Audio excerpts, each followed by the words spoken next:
നിർത്താ കുറെ നേരം ആയാലും നീ എന്റെ പുറകെ കിടക്കണം. നീ ആര് സൂപ്പർ സ്റ്റാറാ? എന്തിനാ എന്റെ ചുറ്റും കിടന്ന് സൈക്കിളോട്ട് എന്നെ പേടിപ്പിക്കണം? പേടിച്ചു പോണ ആളൊന്നുമല്ല, മനസ്സിലായ?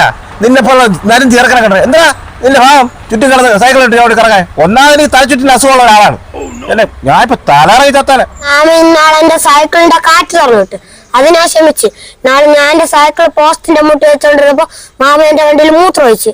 ഇനി വല്ലതും കാണിച്ചാ ഞാൻ എന്റെ പയ്യന്മാരെ വിളിച്ചോണ്ടിരും. അറിയാല ഈ ജോഷുകാരന് അപ്പാ മാമ അറിയും കേട്ടാ.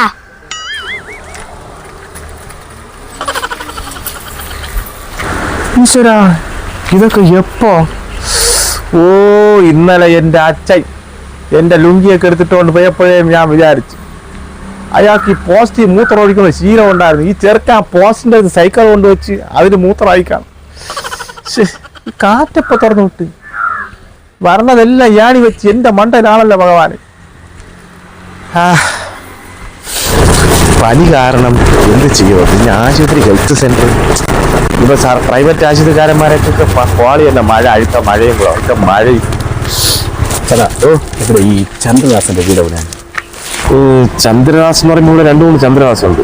VK ചന്ദ്രദാസാണോ? അങ്ങനെ പേരിന്റെ തുമ്പത്ത് ഇൻഷുലുണ്ടോ എന്നൊന്നും എനിക്ക് അറിഞ്ഞൂടാ. ദേഹത്തൊക്കെ ഉണ്ണിയുണ്ട്. അങ്ങനെ ഇവിടെ പാലുണ്ണി എന്നാണ് വിളിക്കുന്നത്.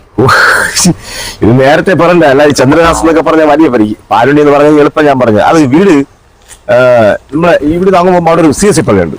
CSC പള്ളി കഴിഞ്ഞ് വീണ്ടും കുറച്ച് മുന്നോട്ട് പോകണം. അവിടെ ചെന്നിട്ട് അതുകൊണ്ട് എന്തിനാണ് വിശേഷത്തിലാണ് സംഭവം? ചേട്ടാ സംഭവം വേറെ ഒന്നുമല്ല. പുള്ളിയുടെ മോളെ പെണ്ണ് കാണാൻ വന്നതാണ്. ഈ പെണ്ണ് കാണാൻ പറഞ്ഞ ആദ്യമായിട്ടാണ് ഞാൻ ഇങ്ങനെ കാണട്ടെ ബൈക്കിൽ പോണത്. പക്ഷെ ശരിക്കും പറഞ്ഞാൽ ഒരു ഫാമിലി ആയിട്ടാണ് പോണത്.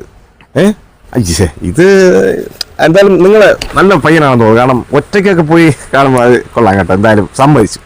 ചേട്ടാ അത് വേറെ ഒന്നുമല്ല. എനിക്ക് വലിയ കൂട്ടുകാരൊന്നുമില്ല. എൻ്റെ വീട്ടിൽ ആകെ 3 പേരേ ഉള്ളൂ. നമ്മൾ എവിടെയൊക്കെ പെണ്ണ് കാണാൻ നമ്മൾ 3 പേര് പോയിട്ടുണ്ടോ അതൊന്നും നടന്നിട്ടില്ല. അതുകൊണ്ട് ഞാൻ വിചാരിച്ചു ഇന്ന് ഒറ്റയ്ക്ക് അങ്ങ് പോയി കാണാൻ. എന്തായാലും കൊള്ളാണ് നിന്റെ തീരുമാനങ്ങളൊക്കെ കൊള്ളാം. എന്താ പറയുമ്പോ പണ്ട് ആൾക്കാർ പറയും 3 പേര് പോയി അതെന്തായാലും ഒറ്റയ്ക്ക് പോകാൻ തീരുമാനിച്ചതല്ല. പിന്നെ കൂട്ടുകാരില്ലാതെ ഇങ്ങനെ ഒന്ന് നോക്കിയാൽ വലിയൊരു കാര്യം. പിന്നെ അവിടെ പോയിട്ട് അവളയ്യം എവളയ്യം. എന്തായാലും സമ്മതിച്ചേട്ടാ. അനിയ വേറെ ഒന്നും വിചാരിക്കരുത്. എനിക്ക് അസൂയ കൊണ്ട് പറയണമെന്നില്ല. പൊതുവേ ഞാനിങ്ങനെ ആരെക്കുറിച്ച് മോശം അഭിപ്രായം ഒന്നും പറയാറില്ല. പിന്നെ ആ പെൺകുട്ടിക്ക് വേറെ ഏതോ ഒരു പയ്യനുമായിട്ട് മുടിഞ്ഞ പ്രേമമാണ്. പക്ഷെ ആ പെണ്ണ് പറഞ്ഞ അവൾക്ക് കല്യാണത്തിന് ഒരു കുഴപ്പമില്ല. പക്ഷെ കല്യാണം കഴിഞ്ഞാലും അവൻ്റെ കൂടെ അവൾ നടക്കുള്ളൂ എന്നൊക്കെയാണ് അറിവ്. പിന്നെ ഇതൊക്കെ ചേട്ടാ ഇതൊരു സന്തോഷമുള്ള കാര്യമല്ലേ? ഞാൻ ഇങ്ങനെ ഒരാളെയാണ് നോക്കി നടക്കുന്നത്. എനിക്ക് 3 ലൈനുണ്ട്. അതിൽ ഒരെണ്ണത്തിൽ വിശേഷം ഉണ്ടോ എന്നൊരു ചെറിയ സംശയം. പിന്നെ കല്യാണം ഇപ്പോൾ ഒരു പാക്കേജ് അല്ലേ ചേട്ടാ. വീട്ടുകാരെയും നാട്ടുകാരെയും ബോധ്യപ്പെടുത്തണം. അത്രയേ ഉള്ളൂ. നല്ല ചേട്ടല്ല വീട്. ശരി കാണാം ചേട്ടാ.